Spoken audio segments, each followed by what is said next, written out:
Have you ever wanted to say no? We all want to say no to something, right? The challenge is how. Saying no is a skill all leaders must develop. Many of us are pretty good at saying yes. In fact, we say yes so often, we leave very little room for things that really matter. We've become a culture of more. We set aggressive goals, we push our team to do more, and we stretch ourselves to get more done. We keep adding things to our to-do like it's almost like a badge of honor. In our own minds, the challenge becomes how to sort all our overflowing to-do lists. What if I told you that wasn't the real challenge? What if the real challenge was how to create a stop doing list? Like literally, just imagine how good it would feel to give yourself permission to say no to something, to say no to those things that no longer serve you well, or so you can actually, in fact, create space for something better to emerge. I want to help you create a stop doing list. Before I do, I want to invite you to join my Move the Needle Challenge, where I share a simple framework to unlock the logjam that typically stands in the way of making progress. In fact, creating a stop doing list, the thing we're going to talk about today, is one element of that framework that I want to share with you, right? That I share within my Move the Needle Challenge that helps people make progress on something important. See, the only way to move the needle forward on anything is to create room for it. That's where having a stop doing list comes in. I go much deeper into this in the challenge, but I want to touch upon it here. So if you want help on Move the Needle on something that's really important to you in your life and your business, follow the link in the description to learn more. Right now, I want to talk about learning to say no, right? Wouldn't that be cool?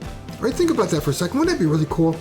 All the leaders I work with pride themselves in their ability to get a lot accomplished. That's why I hang out with them, right? In fact, many of them are so strong-minded, such strong-minded individuals because they have this ability to fight through adversity and achieve massive success, right? The challenge is their tenacity, while a strength, leaves many of them exhausted, sometimes even frustrated. In the process of achieving something, many of them feel like it came at a cost. Not the kind of cost they're willing to pay, right? That's what high achievers do, right? But no, the cost that I'm talking about is much deeper. It's the cost that somewhere in the process of accomplishing something, they let someone else down. Many times, it's their loved ones. See, many leaders run faster and hope that once the current project, client challenge, business trip, or other fill-in-the-blank task is over, then things are going to settle down. Except they never do. I can say this because that person used to be me. I'm as driven as anyone out there. I love setting goals. If you guys have followed me, you know I love setting goals. And I'm a very disciplined person in my approach and how I obtain them. I pride myself in my ability to get a lot done. My greatest strength is that I'm a helper.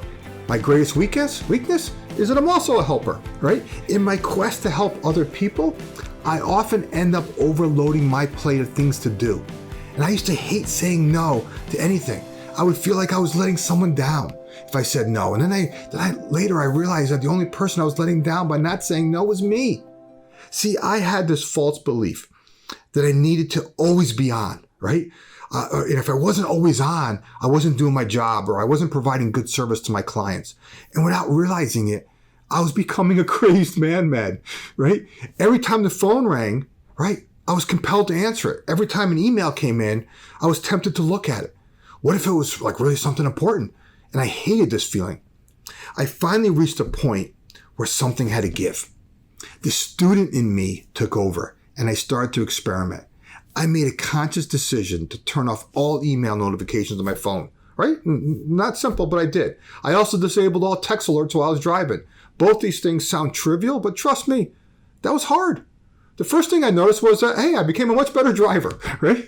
I also discovered that the volume of email wasn't the main issue. It was how I processed and organized the quantity of data that was the real problem.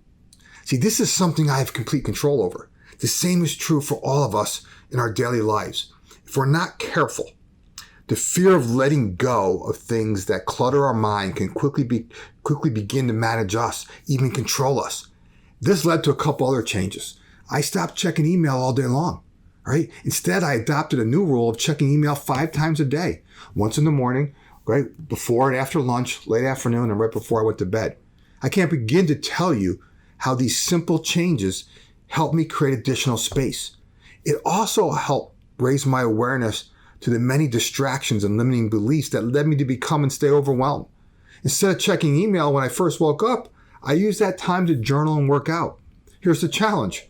We're all pretty good at creating goals of new things we want to do, but seriously, how often do we stop and identify those activities and or distractions, professionally and personally, that prevent you from operating at your best, and then stop doing them? I bet not often. So here's my question for you. What can you stop doing that will have minimal to no consequence in order to create space for things that matter? And notice the monkey mind talk track about like all the things that jump on your head, right? Just put that aside for a second. Just start by making a list of everything you do in a week, both personally and professionally. Just assess all the activities against your values and your goals. And I suggest doing this exercise every quarter. Let me give you an example. I did this last year, in I think roughly around mid-September for Q4, right? When I made a list of my weekly activities, I realized that I spent a lot of time on social media. So for 2 months, I made a commitment, right, to stop doing that and to redirect that time to writing my third book, which, by the way, is going to be out shortly. By that time, in mid-September, my book project was stalled. But by me creating a stop doing list, I was able to finish my book by Thanksgiving. And it's now into the publisher's hands, and we're doing some final edits. See, sometimes we get stuck thinking we're the only ones who can do something. I used to have this habit as well. When I made a list of everything I was doing, I also discovered I was spending a lot of my time editing videos just like this one. So I added that to my stop doing list, and I found someone and outsourced that activity, which freed up more time for me to create content, which is what I love doing. I just want to create content. I want someone else to edit it, right? Imagine if we all learned to say no to the things we don't really want or need, and yes to the things we do.